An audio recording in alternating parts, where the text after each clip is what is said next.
Salut à tous, c'est François Rousseau. Si vous êtes passionné par les voitures, vous êtes au bon endroit. Continuez à regarder, on va entrer dans le vif du sujet. Chaque jour, le nombre de voitures sur les routes augmente et la circulation dans les villes devient de plus en plus dense. Le besoin de places de stationnement augmente également, et le manque de places provoque toujours des obstacles dans la question du stationnement des automobilistes, ce qui génère un certain nombre de difficultés connexes. Le problème des embouteillages existe aujourd'hui dans toutes les mégapoles. Les parkings d'interception sont devenus une méthode de lutte contre la congestion importante des véhicules sur les grands axes. Comme l'a montré la pratique, leur mise en place a permis de soulager partiellement les rues du centre-ville du flux dense de voitures, formant des embouteillages à grande échelle. Bien que les parkings de ce type soient encore peu nombreux, 27 à Moscou, 14 à Saint-Pétersbourg, ils ont contribué de manière significative à l'amélioration de l'organisation du trafic et il est prévu d'en doubler le nombre d'ici 2020. Le service est disponible à Moscou et à Saint-Pétersbourg, les villes les plus encombrées, et l'idée a été reprise par les autorités dans plusieurs régions du pays. L'essence des parkings d'interception. La question de la réduction du nombre de voitures sur les chaussées des mégapoles est mûre depuis longtemps, car les embouteillages sur plusieurs kilomètres sont devenus une norme désagréable de la vie quotidienne moderne, et les autorités ont trouvé un moyen de résoudre partiellement le problème. Les parkings d'interception sont des parkings ouverts ou fermés dont l'objectif est de permettre à un automobiliste, ayant atteint un échangeur de métro avec sa propre voiture, de laisser sa voiture dans un parking situé à proximité et de poursuivre son voyage en descendant vers le métro. Cette possibilité permet non seulement de réduire partiellement la charge sur le système de transport automobile de la ville, mais elle est également bénéfique pour les propriétaires de voitures, car elle leur permet d'économiser considérablement leur temps personnel. En règle générale, les parkings d'interception sont situés à proximité des stations de métro, mais ils peuvent également se trouver près des nœuds ferroviaires et d'autres arrêts de transport public se dirigeant vers le centre de la métropole. Ils fonctionnent 24 heures sur 24, 7 jours sur 7, ce qui est très bien pour les propriétaires de voitures, car cela leur permet de garer leur véhicule non seulement aux heures de pointe, mais aussi à n'importe quel moment. Il y a des panneaux spéciaux à côté de chaque parking, qui indiquent quel type de véhicule l'automobiliste peut utiliser. 8.21 1. Métro, 8.21 2. Bus, 8.21 3. Tram. Le stationnement peut être payant ou gratuit. La première option de stationnement nécessite la présence d'un panneau 8.8. Certains parkings d'interception offrent également des places de stationnement pour les cyclistes. Quelles sont les voitures éligibles? Il est important pour tout conducteur moderne, surtout s'il habite en métropole, de savoir comment utiliser le stationnement intercepté et quelles sont les nuances à apporter lors de l'utilisation de ce service. Tous les véhicules indistincts ne peuvent pas se garer sur les places de parking. Ainsi, l'accès au parking est interdit à certains types de véhicules, les véhicules longs dont les dimensions dépassent 2,1 mètres de hauteur et 3 mètres de largeur. Les camions de plus de 3 tonnes. Les véhicules de plus de 8 places. En outre, il est interdit de rester dans le parking.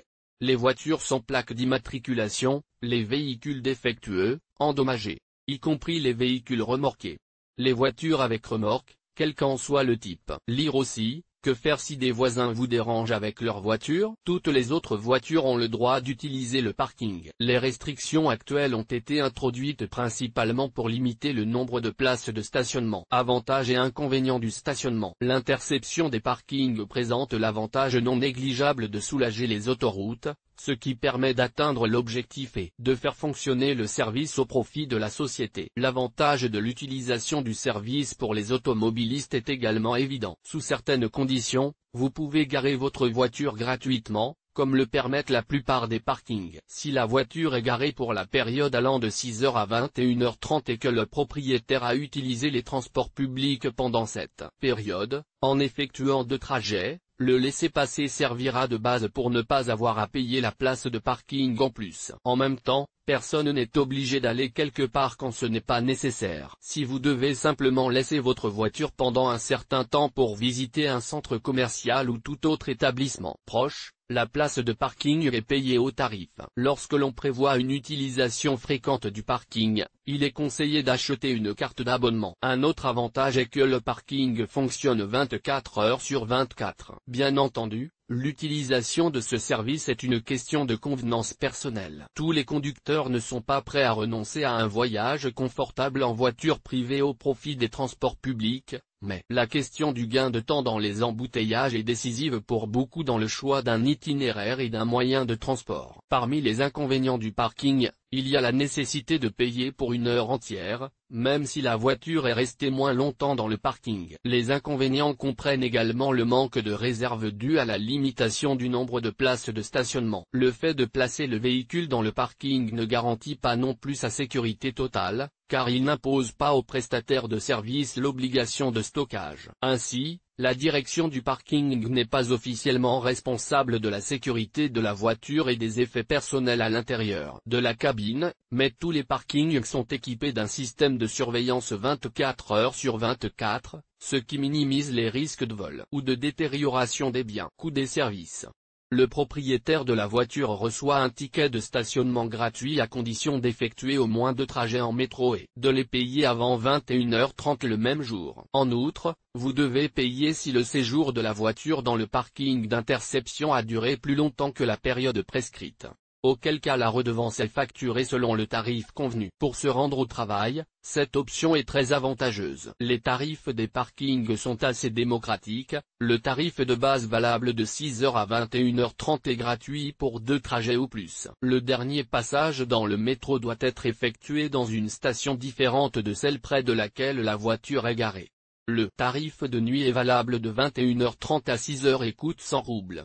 Le tarif commercial de 6h à 21h30 suppose un paiement horaire de 50 roubles par heure. De nombreux parkings ont un tarif flottant, de sorte que le coût d'une journée de stationnement d'une voiture dans un parking ne peut pas être évalué avec précision. Lire aussi, comment fonctionne le système de stationnement automatique. Ce type de stationnement fait également l'objet d'avantages pour certaines catégories de citoyens. Par exemple, la possibilité de bénéficier de conditions de stationnement préférentielles est accordée aux automobilistes qui possèdent un certificat de personne handicapée du groupe 1, 2 ou qui transportent une personne handicapée. Dans ce cas, les voitures sont équipées d'autocollants spéciaux et les parkings disposent de places de stationnement appropriées. Les retraités qui disposent d'une attestation de ce fait bénéficient également d'avantages dans le parking. Comment utiliser correctement le parking? Pour utiliser le service, il est nécessaire de respecter scrupuleusement les règles établies pour l'utilisation du parking intercepté. Grâce aux terminaux d'information, il est facile d'effectuer toutes les manipulations nécessaires. Le conducteur doit respecter les règles de circulation dans le parking et se déplacer à une vitesse maximale de 10 km/h, ainsi que conserver la carte de stationnement jusqu'au départ de la voiture. Le principe d'interaction avec le parking est intuitif et la procédure à suivre est la suivante: entrer dans le parking. Il suffit d'appuyer sur le bouton du guichet d'entrée pour obtenir une carte de stationnement. Si l'on utilise une carte d'abonnement, il faut l'appliquer sur le cercle rouge de la borne. Lorsque la barrière est complètement ouverte, la voiture peut être garée dans un espace libre, en respectant scrupuleusement les marquages. Le paiement est effectué dans les bornes de paiement du parking. Pour ce faire, vous devez effectuer un certain nombre d'opérations. Appuyez sur le bouton de la borne droit de payer le stationnement. La carte que vous avez reçue doit être attachée au cercle jaune, le terminal affichera le message correspondant. Attachez un ticket de métro, ou une autre carte de transport, une notification s'affichera pour vous informer que l'information est en cours de traitement. L'écran confirmera le droit d'utiliser le parking au tarif de base. Vous devez maintenant placer la carte de stationnement dans le cercle jaune. En cas de réponse négative,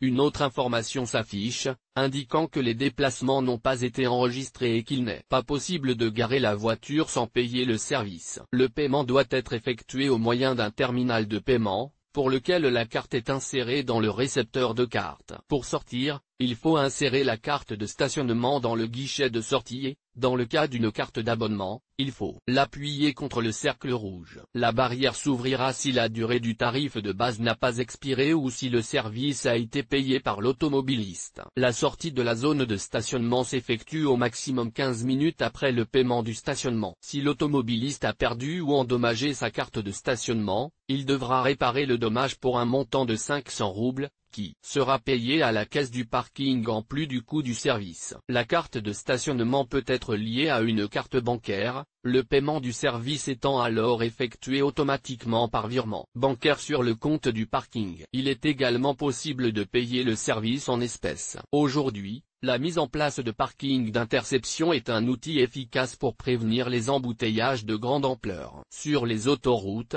ainsi qu'une solution rentable pour les automobilistes qui préfèrent économiser leur temps, en l'utilisant de manière plus productive que dans les embouteillages qui durent des heures. La popularité des parkings de ce type est due à la commodité de leur utilisation et à la possibilité d'obtenir le service gratuitement. Dans un avenir proche, il faut s'attendre à une reconstitution rapide des parkings dans les principales villes du pays.